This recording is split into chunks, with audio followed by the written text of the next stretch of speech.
ಅವು ಏನೇನಂತ ಹೆಸರು ಹೇಳ್ತೀವಿ ಹೇಳ್ಬೇಕು. ಈಗ ಇದಕ್ಕೆ ಏನಂತೀವಿ ನಾವು? ಜಾನು. ಇದು ಬೀಸಣಿಗೆ. ಇದು ಮೇಣಬತ್ತಿ. ಇದು ಬಲ್ಬು. ಇದು ಸೂರ್ಯ. ಒಟ್ಟು 5 ವಸ್ತುಗಳು ತಗೊಂಡಿವಿ. 5 ವಸ್ತುಗಳ ಹೆಸರುಗಳನ್ನು ಹೇಳಿನಿ ಈಗ ನಾನು. ಈ ಸದ್ದ ಏನ್ ಮಾಡ್ಬೇಕಂದ್ರ ನೀವ್ ಎಲ್ಲಾರು ಒಂದ್ ಸ್ವಲ್ಪ ಕಣ್ಣು ಮುಚ್ಕೋಬೇಕು. ಕಣ್ಣು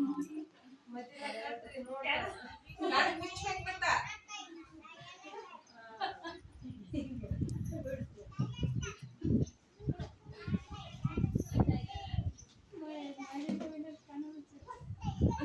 ಈಗ ಎಲ್ಲಾ ಮಕ್ಕಳ ಕಣ್ ತೆಗೀರಿ. ಇದ್ರೊಳಗೆ ಯಾವ ವಸ್ತು ಮಾಯ ಮಾಡಿ ನಾವು? ಸುಖಿ ವಸ್ತು ಮಾಯ ಮಾಡಿ.